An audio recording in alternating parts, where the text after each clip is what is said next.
Hey guys, this is Darren with the Garrison Public Affairs Office, and this week we are sitting down with the 16th Sergeant Major of the Army and the current Army Emergency Relief CEO, Tony Grinston. That and much more on this week's episode of the Great Big Podcast.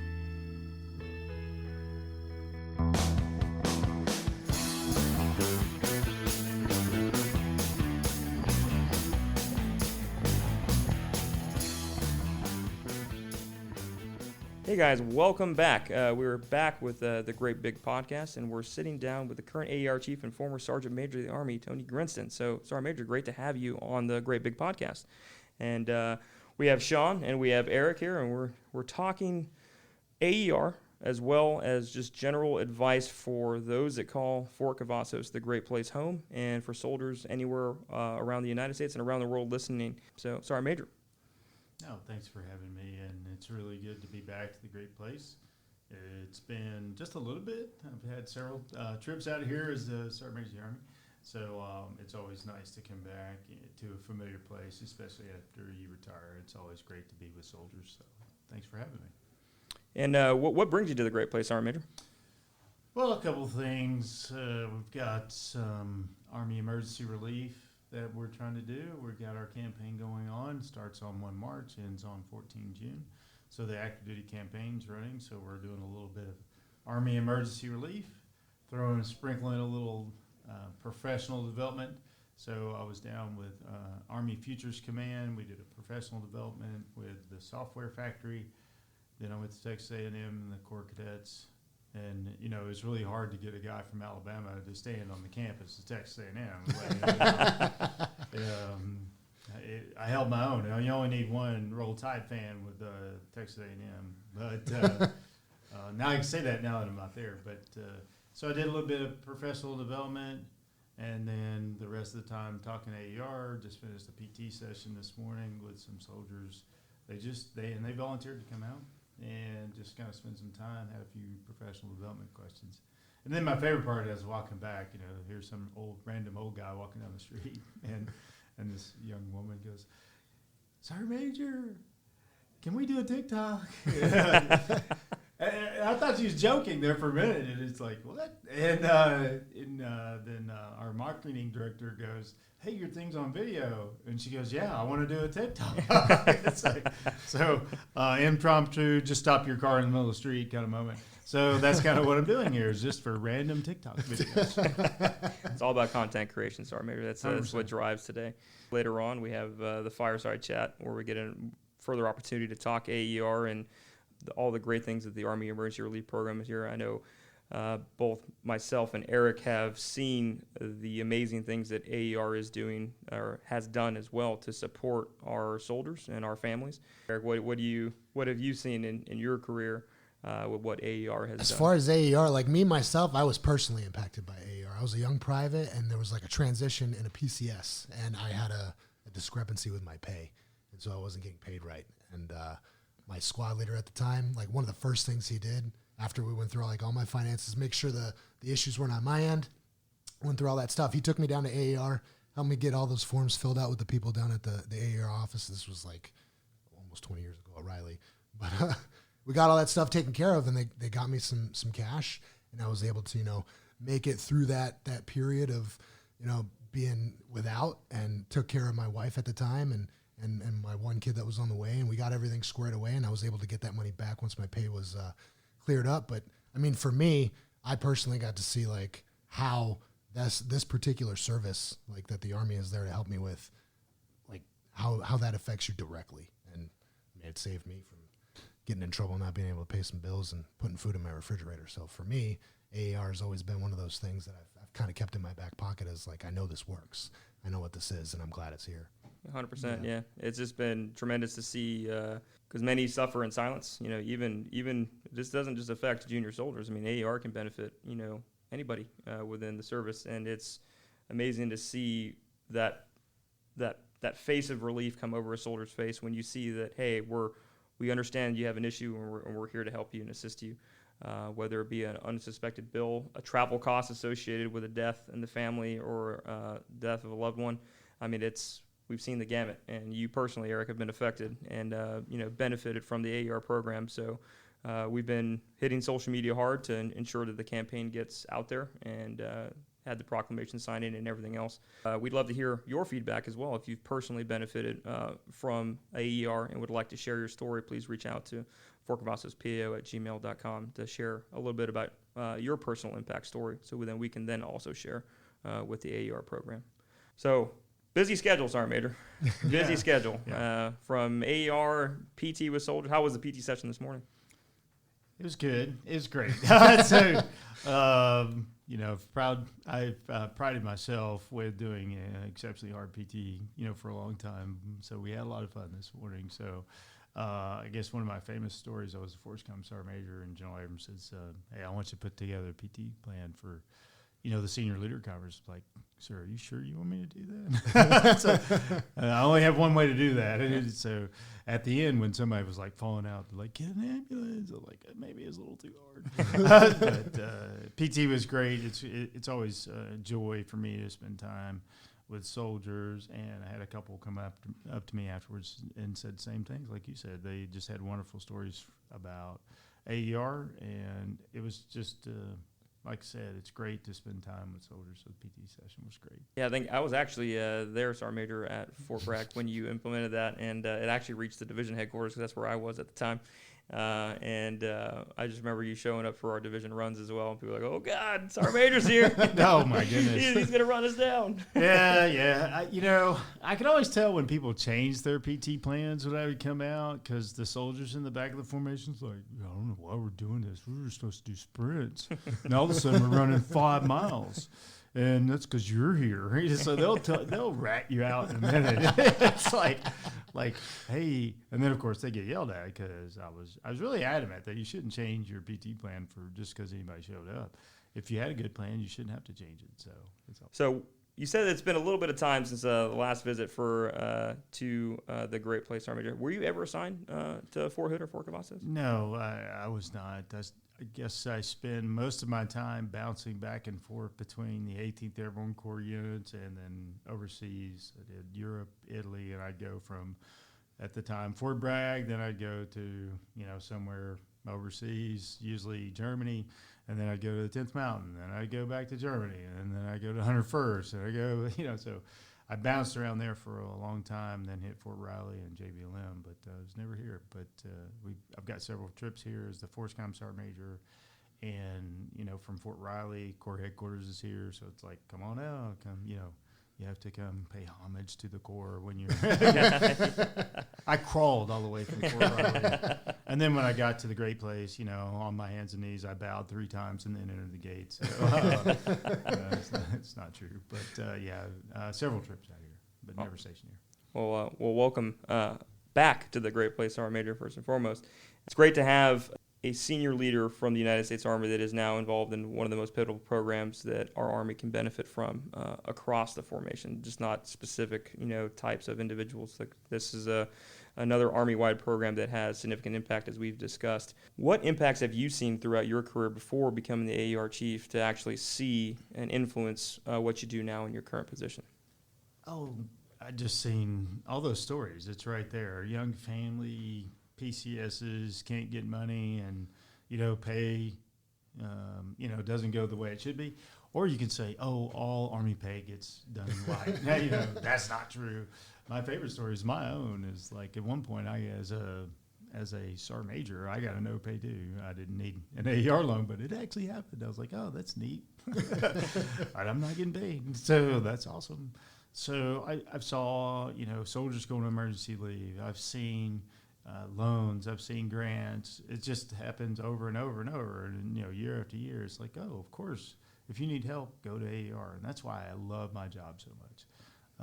I just want to give more and more away. Every day they're like, we don't have that. I'm like, well, let's go find more money. So, I would just want to increase what we're doing, and one of those initiatives I'm trying to get out is how can I make emergency travel a complete grant? Right now it's 50% loan, 50% grant.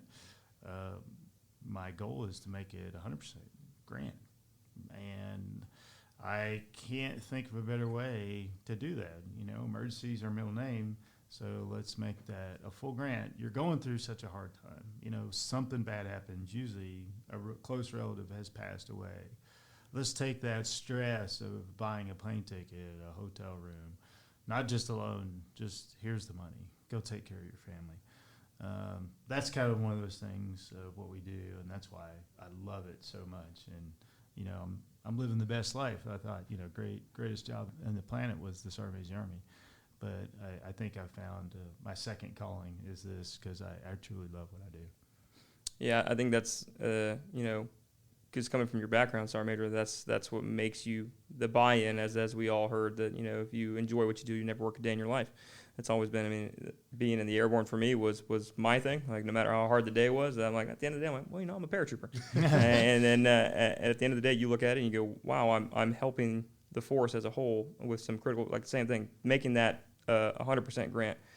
I don't know how many times even we, you know, sometimes senior leaders within the formation would make up the difference to help that soldier pay back the loan portion, because, as you said, incurring that type of emergency, especially if it's someone that actually supports you financially, like say a parent or something, to have that hanging over your head afterwards, you know, and that's not a dig on AER. That's just, hey, I now still have a financial obligation, because let's be real, you book a flight last minute, especially if it's across the country, or for some situations even outside of the United States, it's a pretty costly venture. And for a soldier, that's an entire paycheck sometimes, just covered to travel cost. Yeah, I like to use my own story. Is, you know, two years ago, my mom passed away, and I just remember, you know, I fly home before she passes away, which a lot of people want to do, right? You want to be there before they pass away, just to say your farewells. And I bought a plane ticket for that, and I fly home, and then my mom passes away, and then I fly back, I grab my family, and then we go back there, and then, you know, all the hotel bills, and my favorite is I'm flying home. If that wasn't bad enough, you know, lightning, thunder goes through Atlanta. Now I'm stuck in Atlanta. They go, well, it's an act of God. We don't pay for your hotel. So then I buy a hotel room, and we fly back. So, of course, I can incur those costs, but I'm just thinking of a young family going through all that and, you know, burying a loved one and the cost associated with that. And that's why I really want to make that 100% grant. And, you know, when people say, you know, why don't you do more for grants? It's like, well, I also don't have unlimited funds. So it's like, what do you mean you don't have unlimited funds? So it's like, yeah, I don't know what to tell you. So I don't think anybody does. So we don't say no because we don't want to help you. It's just we're trying to do the best with what we have. It's kind of just like the Army budget. Just like, here's $180 billion. I don't have $180 billion. That's the Army budget, not mine. We got millions. They got billions.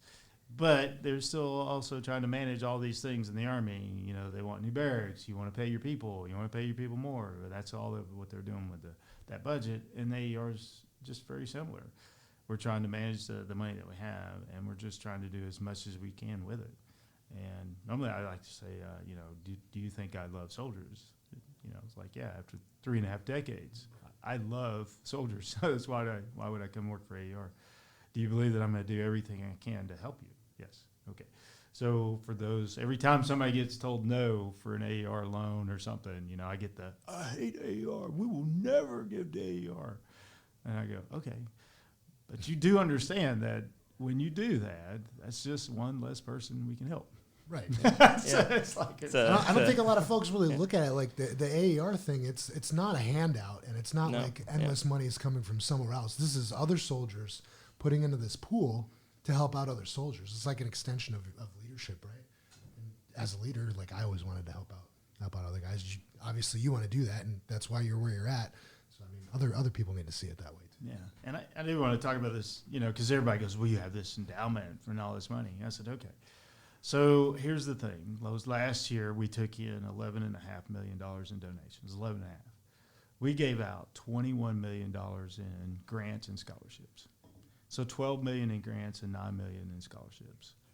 That's $10 million more than what we took in every donation, every soldier, every retiree. And believe it or not, retirees give twice as much as soldiers do.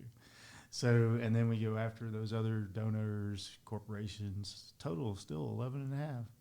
That number didn't go up, and we gave out 21. The only way we can do that is we have to have an endowment. If we get rid of that, and we can, I'd probably be the last enlisted to ever run the AER if I did that. So I'm trying not to be the last. So we don't want to draw that down so much, but we've got a huge deficit, and people go, well, you should use all that money. And so we do. That's how you get that other $10 million. But that's a hit. That's a big hit. We can't keep doing that, so we got to balance that out just a little bit better. And that's what I worry about the most, is I want to give as much money away as I can, but I have to keep AER around for the next 250 years. Exactly, yeah, because with any program, we're especially as leaders, we're stewards of it. We can't, burn it to the ground, just to help a situation. But you have to look long range and make sure the program continues and is successful and it's best set up for the next enlisted, chief of AER to make sure that keeps going. But no, just a tremendous effort, Sergeant Major, and like I said, I think everyone here has seen the positive impact AER has, even if you were out there and you've been denied of an AER loan or grant. That doesn't mean that there is not money going to support a worthy cause. And just keep in mind, the more that comes in, the more that's available to support those soldiers and those families in need. And sometimes a situation doesn't warrant. Sometimes the units themselves take care of a soldier and make sure that they are best prepared. So the ability for AER to come in and provide that much needed relief is just a vital program, and it has to continue. What other agencies does AER work with, Sergeant Major, that enable it to do what it does? Yeah, one of those is American Red Cross, and I have to mention this story because it's an incredible story. I was sitting around an installation not to be named and a person not to be named, and this very senior Sergeant Major looks at me and goes, I never really got an AER loan or any grants from AER, but I really do love the American Red Cross. I had an emergency. I went to the Red Cross. They gave me the money, I went on leave, had a death of family, and it was so nice that Red Cross did that. And I'm like, Sergeant Major, they get that money from Army Emergency Relief. He looks at me like, what? I've been telling this story for 20 years. And I'm like, yeah. That's when we partner with. When Red Cross gives you the money, they bill us, and it comes out of us for fun. So it's almost comical. It's like, oh, Red Cross is awesome. You guys suck. I was like, well, okay, thanks, but not really. So when a soldier is not near an installation, it could be a recruiter, and this happened when tornadoes went through Nashville. So we had a recruiter lost his home, and they needed assistance for the hotel fees and some food. So I said, go to American Red Cross. They'll fill out the paperwork, and we'll get you the money. And we can do that through a grant. We have a strong relationship with American Red Cross worldwide. Just go in there. They'll do all the paperwork. I'd really like to get a little bit more credit for that, but we don't care. But that's one of those companies and organizations that we partner with. And believe it or not, we partner with all the relief societies. So if you're not on an Army base and you go to the Navy Marine Corps Society, and once again you go, oh, they help me, then they send us the bills. So we have all the relief societies, Navy Marine Corps Relief Society, Air Force Relief Society, to include the Coast Guard Relief Society, that we all partner with, and we have a relationship. If you walk in, doesn't matter what service, you go to see them, and they'll get you the paperwork, they'll fill it out, and then we just kind of have this money exchange program that we just kind of do with them. It's great relationships.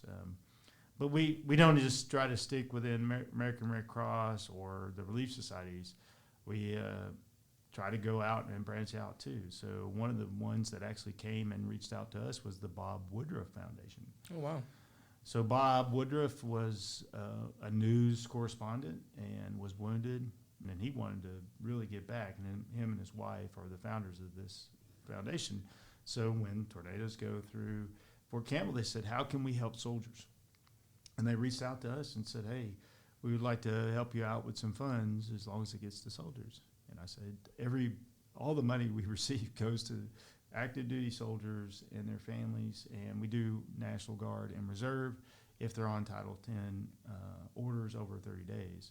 And that's another thing I'm trying to change is I want to do Army Reserve full-time, whether they're on Title full over 30 days or not. That's just another thing that an initiative I'm trying to get going. So we partner with as many nonprofits that we can find as they want to help their servicemen and women, normally soldiers, because that's all I help out normally. So we do a lot of those partnerships. It's amazing. You've been very thorough with your questions. I had like one or two, and then you asked them, and they're just sort of like, okay, well. Okay, Sean, we're going to have to cut that out. Yeah. So, Gotta think of something. but we're going to have a little blooper Yeah. sign right there Yeah. with you. No, I'm a little more used to it. Or we 'cause just I know leave it it's in recorded. because I'm just razzing you, Yeah, man. yeah, Come yeah. on. Think of something. Get it together, Hurry Sean. up. Yeah. You almost got the knife hand right there, Sean. That almost came out right there. There were no knife hands. I don't do that. But the Mandatory Fun Day was actually kind of funny. So I don't know if you saw that portion of it. I saw the one video you showed me. Were you in the Army? And it's like, oh my god, Yeah. the smile on your face. Yeah. It was a short video, straight to the point, got it across. Yeah. There's a couple other short videos coming out of that. They're equally as hilarious. The team there reached out and they did a really good job. And they said, "Hey, do you want to do something like that?" And yeah, and most people think the former Sergeant of the Army doesn't have a sense of humor. Of course I do. Until you ask me about beards. Then there's no sense Like of humor 10 people anymore. have been trying to put me up to that question. I'm just like, let it go. So Eric, Let it go, man. Yeah. I'm not in charge of that anymore. Eric put a blast out. He's like, well, if you were to sit down with a former sergeant major of the Army, what questions would you ask? And I was like, I'm not even going to look at the comments. I know it's all going to be about The beards. first one was beards. And then do you Yeah. really like black socks? Do I really like black socks? Who cares about I don't know. What kind of socks do you wear? I don't know. It's like- Yeah, I got the lime green. I don't know what to tell you. Yeah. Army green. The ODs, Army green, you know? Yeah, there you go. That's what I wear. No, I'm pretty sure I'm wearing black socks. Sean still got nothing, huh? No, I guess for the professional development side, for sergeants that would be listening in on this, as you've moved on in your career through the higher echelons and eventually to the sergeant major of the Army, what are some of the practices, habits, things like that you've seen that might work at, say, like lower echelons that don't really transfer upwards as you start taking on more responsibilities and higher positions? Well, here's one of the things that didn't translate, that might work at the lower, that doesn't work at the higher. And I would coach this, believe it or not, to division sergeant majors. And so, and I'm not going to name the name either. Those really aggressive on-the-spot corrections. So as a young soldier and you see somebody doing something, as a young NCO, you see somebody doing something that they shouldn't be doing, you're like, you're yell, you say these things, you got to stop doing that. And I watched this division sergeant major one day, and there was a young soldier, and they were in the field. They were pretty far away from their positions. It was an artillery unit. Everybody likes to show me artillery. I have no idea why. It's like I don't know. I'm artilleryman. You don't need to show me artillery. So anyway, we're at an artillery firing point, and this soldier was really far away, had no headgear, no equipment, no weapon, nothing. And he comes out, and there's the division sergeant major. And the division sergeant major goes to town on this soldier. He's like, "Yeah, what are you doing out here without your equipment?" And he's sitting there, and he's getting really mad and aggressive. He's yelling at the soldier. He's yelling. And then the soldier goes off. And I said, "Hey, sergeant major, how's it going? Why'd you do that?" He goes, "Well, I need to correct it." I said, "Is that who you need to correct?" I said, "How many times are you going to interact with that soldier as the division sergeant major? Maybe once, if not zero. And do you want that to be a positive interaction or a negative? Because right now, he just thinks that all division sergeant majors are a bunch of pricks. Right? I mean, because that's the one time he's seen you, and you're sitting there yelling at them, and he was doing exactly what his leaders told him to do. So who do you need to correct? So, and he looked at me like, whoa. I'm like, I'm not saying if that was illegal, immoral, unethical, you don't stop that behavior. But that soldier at that point, what that soldier was doing was exactly what his leaders had told him to do. So go find the leader and correct them. Maybe a little different than you just yelled at the soldier. But then you'll affect the battalion or brigade. And that soldier will have a positive experience and think positive, oh, the Division Sergeant Major's not that bad. Or it's negative because they only get one shot. Most people in their career may not ever meet the Sergeant Major of the Army. And I would say that needs to be a positive experience. Whereas a young soldier, they're going to see me every day. I get a chance to make that up. If I get mad or I'm really aggressive with my squad, they understand because they see different sides of me. As the Sergeant Major of the Army, you get one shot, if not zero. And I always thought that should be a positive experience. And if it was something soldiers were told by their leaders to do, correct the leader.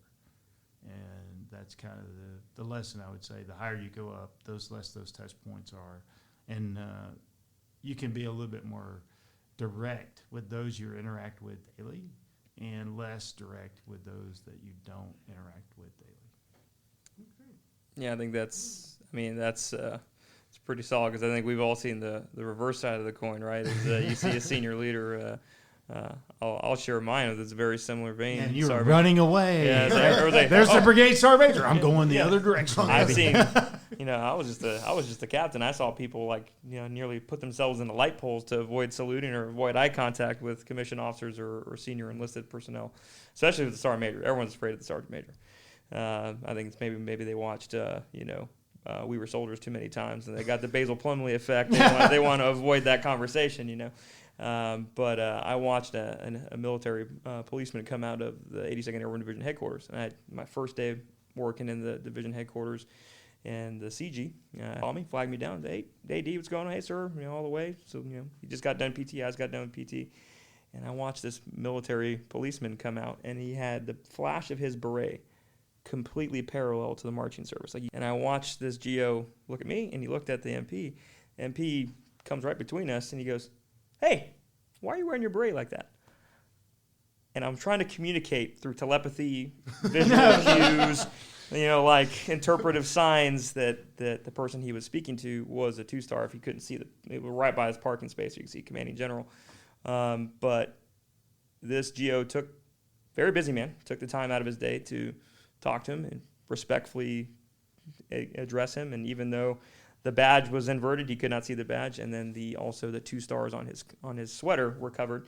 I'm trying to communicate to this young specialist, like, hey, you're speaking to a 2-star. And then he saw my face and the conversation that was happening, because it was very casual. I would say call it casual. And soon he looked at my face and he said, pardon me, sir, I think you're pretty high ranking, so I just want to know your rank so I could properly address you. And I said, he's the commanding general of the 82nd Airborne Division. And his face completely changed. But he said, hey, D, I'm going to go show him our board, and I'm going to explain each way of wearing a beret. And this 2-star general took a young specialist. And he's probably a sergeant or a staff sergeant now. I'm sure that sergeant is like, my interaction, the one time I had with a division commander was positive, and although I did not address him initially by his proper rank because I did not know who he was. He has that positive experience, and it's like you said, Sergeant Major. You never know that soldier that you're, even if you're disciplining a soldier, you never know that might be the next Sergeant Major of the Army himself, or herself. There's so many things to unpack in that story. But, how did you not know the division? But then, should it matter? Yeah. Really, that's the point too. Is like it shouldn't matter. His face shouldn't change. If somebody is correcting you, you should kind of listen to whoever that is. And that's the second advice I'd give to leaders too. Initially you're going to get the dirty look, right? But then when a soldier makes a correction, you should be proud of that. And don't criticize them too. It shouldn't matter if it was a 2-star or a private, and saying, hey, I think you're wearing your beret wrong. That's what makes our Army great. And I'd be afraid that we would lose that only the senior officer can make that correction. And especially with a jump as a paratrooper, right? the person in charge of that plane is the jump master. That's right. And that could be a sergeant who's master rated, sergeant major. It's usually not a commissioned officer. That's right. And I would clearly explain those when I was the jump master. You have options. You can relieve me as the primary jump master and you can take over, or you can sit down and do what I just told you, because I'm in charge of the lives on this plane. You might be the airborne commander, but until you jump out, I'm responsible for the safety of the people in this plane. And that's important. So it doesn't matter who makes that correction. What I'd ask everybody is to make corrections. And I think that's the problem. And what I see sometimes with places is that we think it only has to be the senior. Most of the time, they don't know the rules. That's why you're showing them the berets. So you should know how to wear the headgear. And if you know how to wear the headgear, you're just wearing it improperly. So now you're just being a jerk about it. So so all those things. That's what the unpackage is. Know the standard and then follow it. You should probably know who the division commander is. He was a corps separate, so he doesn't see the CG every day. No excuses. And Sergeant Major, with that, there's so many lessons that especially we learn throughout our career that we pick up, and Sean touched on it, is like what can translate, and what do you think seeing some of the conflicts around the world, if we look at Russia, Ukraine, you see that their lack of an NCO corps is just chaos when they lose a senior leader, which tends to be an officer. The lack of the NCO corps is something we noticed heavily when we were observing in Poland, and when you joined us in Poland for the Division Change of Command for the first time ever in European history since World War II with Ridgway and Gavin. What is your advice for the NCO Corps as a whole? I mean, I know there's a lot of lessons learned. We just unpacked multiple from that example, but there's so many, things that the modern NCO can take in and internalize to make sure that our Army continues to be successful in the future, because largely it isn't due in part because of our NCO Corps. Yeah, first of all, I'd like to just thank all the officers for empowering the NCOs. It takes a lot of trust, and what I find in most cultures, they're just not comfortable allowing someone that authority and to have the respect. Just like the Sergeant Major of the Army would most of the time be more recognized than the Secretary of the Army, and it would be really creepy. You're walking with your boss, and they're like, "Oh, you're the Sergeant Major of the Army. Come and take a photo." It's like, "Well, this is the Secretary." Then they're like, "Get out of the way." It's like, "This is Sergeant Major of the Army." So that comes with a lot of trust in the NCO Corps. So number one, I would say, do not lose that trust of those officers. You could have that authority taken away, and I think that's a very dangerous spot. The second piece to the NCOs about this whole NCO thing is stop talking about being great and then be great. And don't tell people, we're really good, we're NCOs. If you got to tell people that, go rethink. You shouldn't have to tell people you're really good. You should just prove it. When they ask you a question, are you the absolute expert in your field? If somebody says, well, how do you emplace this gun? And our artillery guys said, this is how we emplace the howitzer, and this is how we fight the howitzer, and this is how you shoot the round. And, at some point I knew every piece of the artillery round, the inside, the outside.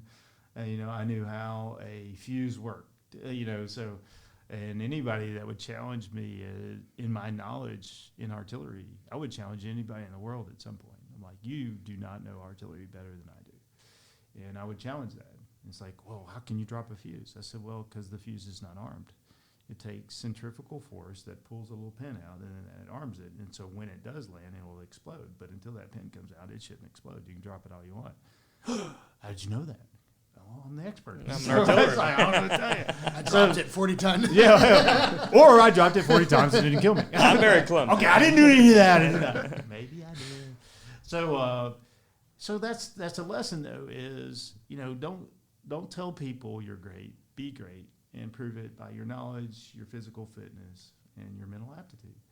And then lastly is when you're on top, and unfortunately I'll use an Alabama analogy, Roll Tide. I know I had to throw that in there. But when you're on top, everybody wants to knock you off, right? So when you're the U.S. Army, Everybody wants to beat you, and they've heard about this whole NCO thing. So you got to prove it every day, every game day. You got to show up. You got to know what you're talking about. You got to be the expert in your field. You got to be great. Don't just tell everybody you're great. I'm good, and you're not really good. You just got to prove it, and then you don't have to tell anybody. And then lastly is you got to earn it. You got to work really hard. You got to study. You got to read. You got to be fit. You got to be leading those things. And if you're not, you need to go get a mirror and look at it and say, am I being the best NCO? I feel like I'm getting a personal mentor. Well, you are the first sergeant. You are the first sergeant here, so It was. Yeah, like I remind everybody. I think this morning they asked me something. I was like, well, that's a good question for the 17th SMA. I'm the 16th, and I'm not going to answer that question. So the SMA retired. Tony, let's go with Tony. No. This is. I like everything that you're saying. Like I'm taking what you're saying into heart. Yeah, and for all the old retired folks, is just remember that the new soldiers, they're better than you were. So I remind us all of that. Sometimes we get out and we're constantly talking about, oh man, what's going on with these soldiers? I get this all the time. And hopefully you don't say that right before I'm the speaker, because I will use you as a talking tool. It's like, normally right during the middle of my speech, I'll go, and they're much better than you. And so I trained you, so I know they're better than you. So it normally doesn't work out. But I think we just lose sight of that, right? So when you came in, the Vietnam veterans were like, I don't know what's going on. Well, maybe when I came in. So when I came in, all the Vietnam veterans were like, oh, these young soldiers, they don't know what they're doing. And then, each generation keeps saying it over and over and over. In all reality, it's just not true. Is every generation is going to be better than we were. And if they're not, whose fault is that? If I trained you and you're not very good, instead of me telling you, I should just like, man, I was a terrible leader. It's like, I was a bad teacher. Yeah, exactly. So if you trained them and they're not better than you are, then whose fault is it? And if I had this one sergeant first class was talking poorly about, the soldiers these days. And I said, well, that's your fault. They're your soldiers. You train them. If they're not very good, it's your fault. He didn't like that answer. Put it right back on the leader. Yeah, but we give you this raw thing. And then that's the great news about the Army. You're supposed to make it better. You're not going to get perfection. If you're a drill sergeant, you're not getting perfection. My favorite one is I got this private. He came in, and they came in. We're filling that day. It wasn't my platoon. It was 4th platoon. I was not 4th platoon. And this soldier gets on the drill pad, and he can't do one push-up. And then he can't do one sit-up. And they're like, send it back. And they're like, nope, here's a card that he did 13, and he's going into your, and so it's like, well, let's take him out of 4th platoon and put him here. I was like, I don't want this kid. He can't do any push-ups and sit-ups. So, in 13 weeks, I got him to pass the PT test. I was like really excited. It's like, yes, he did it. Now there's some unit getting going, what do you mean? What's going on in basic training? He barely passed the PT test. I was like, he did nothing before. So it's your job to make him better. So I did my job. Now you got to do yours. I'm not going to give you everybody that comes out of basic training. Everybody wants the 300. It doesn't exist. It does not exist. I did not score 300 on my PT test in basic training. I did not. So get over that. But somewhere along the way, somebody said, we're going to make this thing better. And you're going to prove it. But waiting for somebody to get perfection out of basic training is just absolutely false. The kids nowadays are much better than you are. So get over that and stop talking bad about this generation. It's like, yeah, they said the same thing about you when you were coming out. That's right. That's right. Everyone is, what's the adage? Everyone's perpetually cherry to the previous generation. It's like, well, and no one can top the World War II guys, right? Those guys are just in their own category, But it's just like being a jump master, sergeant major. You come out of school, everyone's like, oh, you're a jump master. It's like, well, you're a JMPI expert. And now this sergeant first class that's master rated, this master sergeant, the sergeant major is going to take you and they're going to make you a jump master. They're going to train you to do your job and identify the lessons they have learned so you don't make those mistakes. And it's the same thing in leadership. Don't say, hey, I want to be this type of leader or that type of leader. Say, hey, I like the way first sergeant does things. I like the way the SMA does things here, and make your own leadership style that's unique to you, because I think the one thing that we also try to do as leaders is put this veneer of, well, I'm going to be this type of leader. It's like, no, you got to be you, and you got to have your own leadership style, and you got to own it. And if you're not good at certain things, you have to empower other people to do and fill that gap. If you're really good at another thing, hey, that's where your leadership shines. It's not hey, let me be George Patton, or let me be, let me be Tony Grinston. It is, hey. We don't need more. Yeah. No. I broke we don't need any more of those, man. That is over. It's gone. Trust me. There's people actually waiting outside right now, Sergeant Major, because they heard the Alabama comment. So the Texan fans are outside right now waiting. Don't hunt me down. There's still more to unpack about that too. And here's one thing that I learned with leadership is I wouldn't stick with any one certain style, even if it is your style. You got to be flexible. I think with this generation, you might need to lead one way with this person and something different over here. And I think that's how leadership has evolved. Is you think that might work. What worked before might not work tomorrow. That's number one. Number two, and what works with one individual may not work with that individual. And how you do that, I think that's transformational. And you think one way works, it doesn't. And it doesn't even work with different people, or it may not work in that room, and it may not work in that hallway. And that's what you really need to transform to do, is that leadership is perpetual. It just keeps changing, and it may be working like this second, the next second you're going to do something else. So you can't say how I'm going to lead under fire when I'm being shot at is the exact same way I should lead as I'm walking into the PX. Right? You don't throw hand grenades, assault through, right? Near ambush. That's not going to work when the soldier's walking and talking on his cell phone, right? So don't do that. So that leads me to a question. Is like, you've been in leadership positions for a very long time. So what did you do for yourself to kind of keep yourself in check, or to kind of just remain adaptable to change for those different styles, and to how to approach different people, in the different ways? Like what did you do to kind of like remain adaptable, and then how to identify those different things to go through the approaches and those different methods? Yeah, it was really difficult. So I would say if you knew me first sergeant below, like if I worked for, you work directly for me, normally I start with, I'm so sorry. I was really tough. I was like, what do you mean you fell out of that 10-mile run? He's like, it was 10 miles. You ran at a 6-minute-mile pace. Like, everybody fell out. It's like, I just went after this kid like no tomorrow. He was a warrant officer, and I was like, I was a brigade sergeant major, and he saw me later, and I was like, I wonder how this is going to go. Is he going to yell at me? And he's like, I wanted to say thank you. I was like, wow, okay. Not how I thought that was going to go. Yeah, exactly. That's not how I thought it was going to go. So I was really tough, and I think that's what I learned over time is there are certain times you really need to be tough, and you can't just be nice to everybody. And I think what happens if you truly care, though, I think what got me over the hump, I was mean, I was hateful, probably said some things to people that I should have never said. But I think in the bottom line, they knew I cared. They knew no matter what happened, I would be there for them.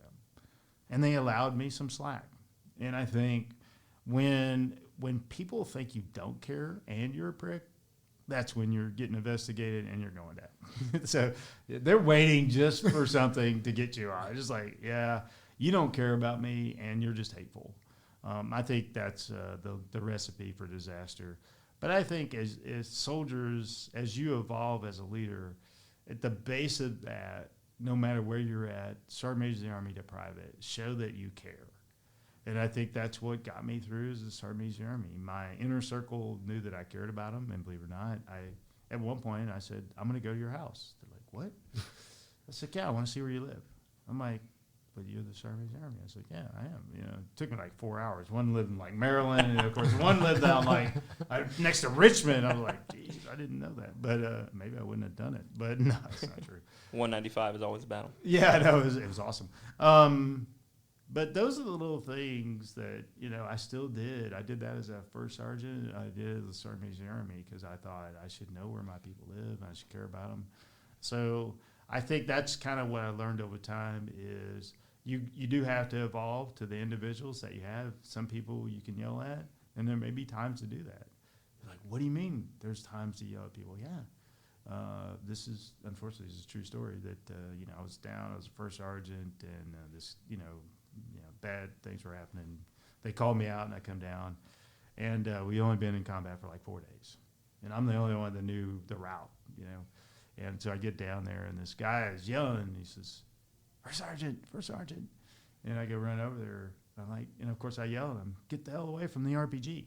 Right? So, yeah, I was yelling at him. He's like, "What is that?" And he's like pointing his weapon at it. I was like, "It's an RPG. Let's get away from it." So, why did you call me over here, kind of moment? So, yeah, there'll be times when you really have to be aggressive. You have to adapt to that and adapt to the individual. But the bottom line, that caring thing, you can't make that up. And I think that's the thing that really translates.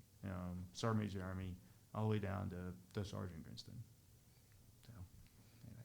Yeah, I mean, it's really knowing your audience. I mean, I think that's the big one is knowing your audience and knowing that the people that we bring into our military are a direct reflection of society. And this is not, there's not machines producing soldiers. It's human nature. You're going to have emotion, feeling, various things associated. And, some say that outside looking in, oh, the Army's in trouble or the military's in trouble.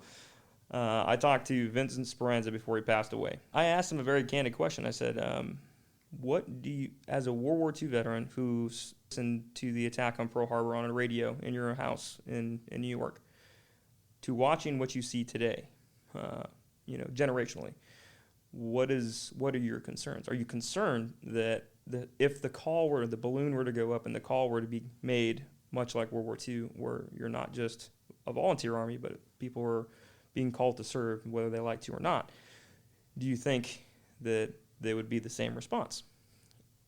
And he said, I have 100% utmost confidence that when the nation calls, that Americans will answer, especially the United States Army.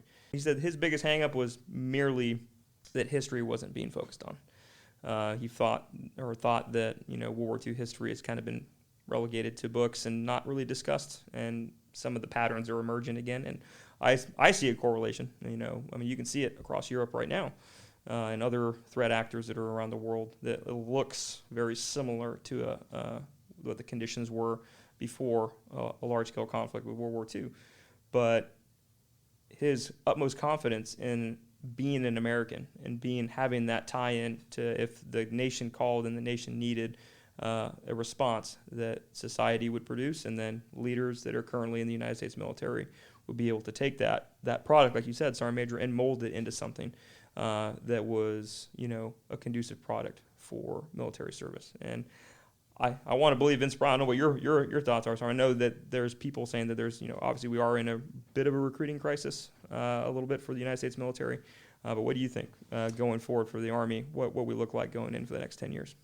Yeah, we are somewhat in a recruiting crisis, or maybe not somewhat, we are.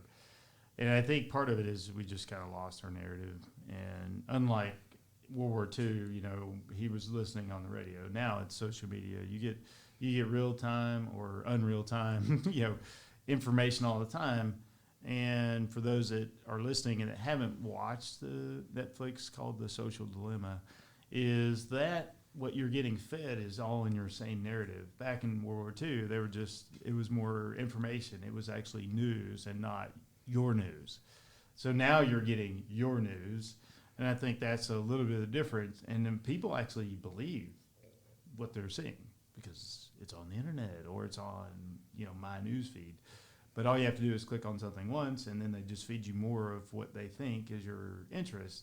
And that feeds more of your own narrative and your way of thinking. And that's what worries me the most. But yes, I fundamentally believe that when called upon, they will react. And here's the example. So last year, not too long ago, Memorial Day, I was in a small town in Knoxville, and I heard this, why would we ask people to join? I was in a small church in Knoxville with a small group, and they started saying, what's wrong with the Army? And I said, what are you talking about? And I said, here's what your Army has done in the last 2 years. In the last 2 years, Russia invaded Ukraine. We took an Army Brigade combat team that was not on mission readiness cycle. The chief of staff called the division commander, says, that brigade ready? He said yes. And then they deployed. And the chief said, hey, Sergeant Major, let's go down and visit. We'll go down there this weekend and say hi. And so we called the division and said, yeah, we're going to be down there and say, hi to them before they go over to Europe. And he goes, you can, but they won't be here. So in 7 days, we took an armor brigade combat team and deployed it to Europe. That's what your Army is capable of doing. Your Army sends, at the time, General Donahue, when he's division commander, all the way across the world and evacuates Afghans out of the middle of Kabul. What other army can do that? Nobody. Everybody, all these other countries watch us and go, man, I mean, we are really good. I mean, really good. But the narratives, you turn on the TV and depending on what you clicked on, you think, oh man, they're really bad. And to close this story out, I asked that same town, I said, did you hear anything about South Sudan? Like, what are you talking about? Exactly. You didn't hear anything. You know why? Because that same division commander, after he evacuated all those people out of Afghanistan, we called him back up and put him in Italy as they were evacuating, as there were threats of running over the embassy in South Sudan. And we were right there with the overwatching eye, and we made sure we got everybody out. That's what your Army does. Every day. Every day, those are just phenomenal stories that no other Army in the world could do. And I would even say, we do that as a coalition force. I mean, we can move people and do things that other people just can't do, and nobody knows about it. And they say, how come we didn't know about this South Sudan? It's because nobody died. It wasn't really bad. But we did it. It didn't, Yep. It was right there in the news. You saw people leaving. It's like, yeah. But, because nothing really bad happened, and it doesn't make the news. And so we do these things, but we've lost the narrative. And because social media can be extremely polarizing, and meaning you only go with your feed. And that's what we're getting. But I want to tell everybody, and I'll warn any of our adversaries, the Army now is better than it ever has been. And I wouldn't challenge it. Not any day, any time, any place. 100%, Sergeant Major. Well, Sergeant Major, thank you again for coming on the Great Big Podcast. And Eric, Sean, and I just really appreciate your guidance and your work with AAR. And we look forward to having you on the podcast once again here in the future. Appreciate it. Thank you.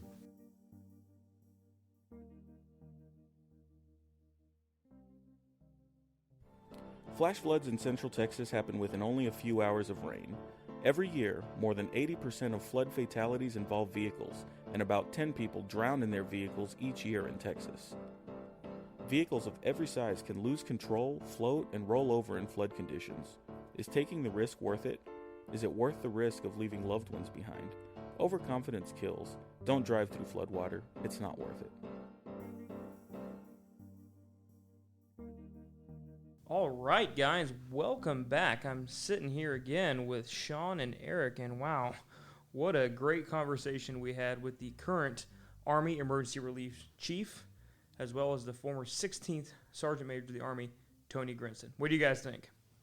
I know for me it was pretty cool. Being an old NCO myself, getting to sit down and hear some of his perspective on like leadership, not to mention the cool little facts and things that I didn't even know about AAR, how it gets funded and all that stuff. But I thought it was really great. I got to learn some cool things, and he's actually kind of funny. We got to see if we can get a mandatory fun day out here, get his feedback on his sit down, and see if he'll join us over the podcast. But yeah, what a exactly as you said, Eric. I mean, it's just a lot I learned as well, especially the Red Cross aspect of it. I didn't know the Red Cross is all these cross funding events between these nonprofit organizations and organizations that render aid to those in need. For me, it was just I'm still learning a lot about the Army, so being able to see the former Sergeant Major of the Army, but also like kind of hear about like what the AR does and how it gets used to help service members, things like that. That was really interesting. As we start looking at what we got going on this weekend and the upcoming events, what do we got coming up, Sean? Time is running out to celebrate the month of the military child. That is until May 4th. Military families can visit the Fort Cavazos Exchange for free, fun, in-store activities every Saturday. So make sure you bring your kids down there. Kids of all ages can enjoy free games, activities, noon to 2 p.m., participate in complimentary events, that feature popular products, toy brands, things like that. Call the phone number for the exchange at 254-532-7200. Once again, that is 254-532-7200. or you can visit their website at shopmyexchange.com/MOMC, Month of Military Child. Another thing that's coming to the installation that's something that is not frequently seen is we have a annual full-scale exercise coming the week of May 7th through 8th. So Fort Cavazos emergency response officials will conduct this annual exercise in the main cantonment area. The exercise consists of various incident sites. First responders from Fort Cavazos and local law enforcement, fire departments, and hospitals will conduct the exercise from 7 a.m. to 4 p.m. daily for those dates, again, May 7 through 8, at locations near the Shoemaker Building. Routine traffic on the installation is expected to experience minimal impact.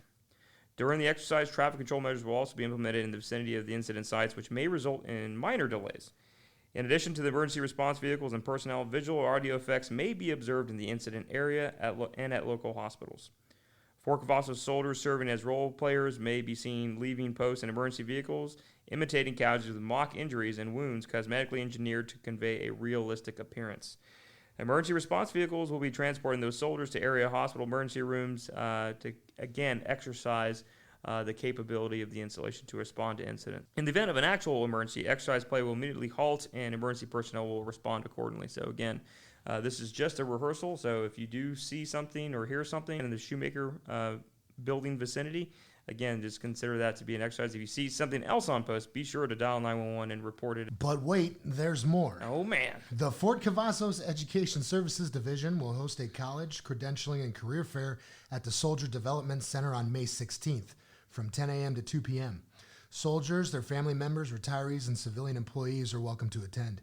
Academic institutions, vendors, and employers from all over the nation will be there to promote educational and career opportunities. There will also be food trucks at the center with food and drinks for purchase. No registration is required for the event. If you want more information on this, please contact the Education Services Division at 254-287-4824. Who doesn't love food trucks? I mean, you gotta. Have you seen me? Also coming up is Safety Awareness Day. If you're not aware of safety, it is a critical part of day-to-day operations. And on May 17th, Fort Cavazos is hosting Safety Awareness Day.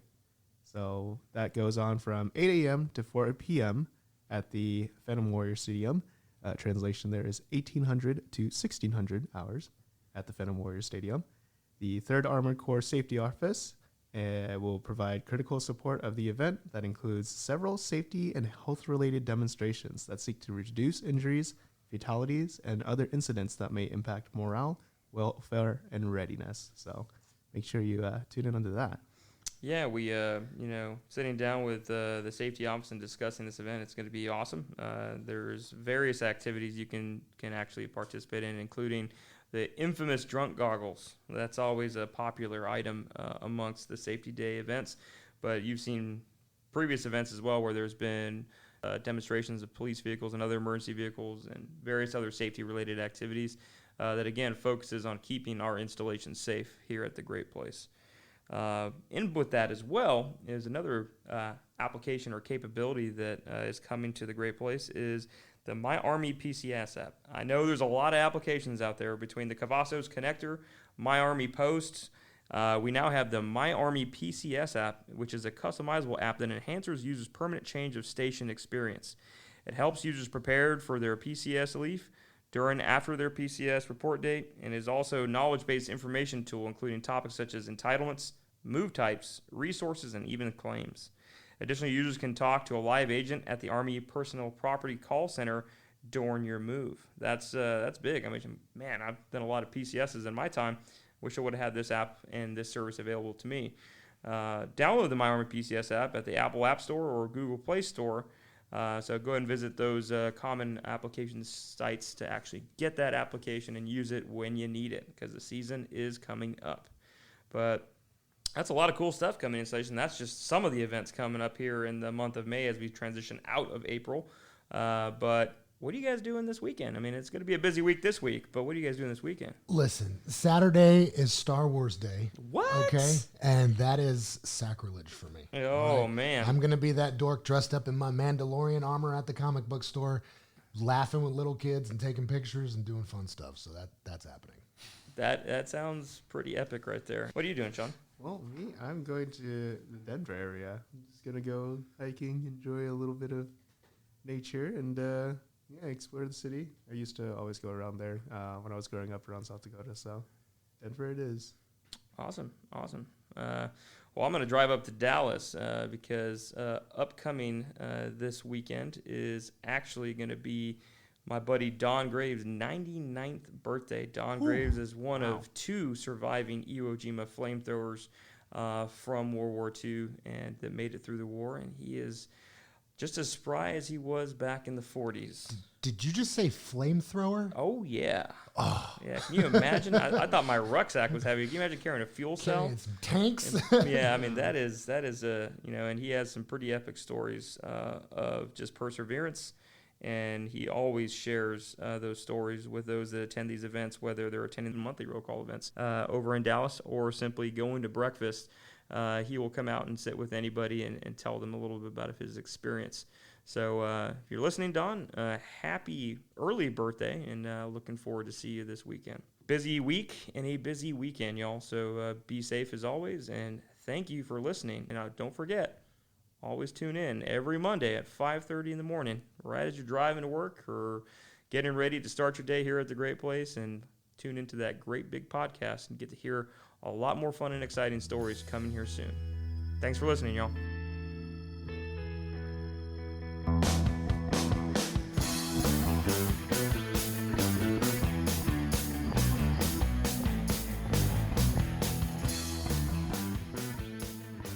This podcast is a U.S. Army Garrison Fort Cavazos and Fort Cavazos Public Affairs production. Have a question or want to share some of your wisdom with us? Drop us an email at fortcavazos@gmail.com. You can follow us on Facebook, Instagram, and Twitter at Fort Cavazos Army. And as always, be sure to leave us a review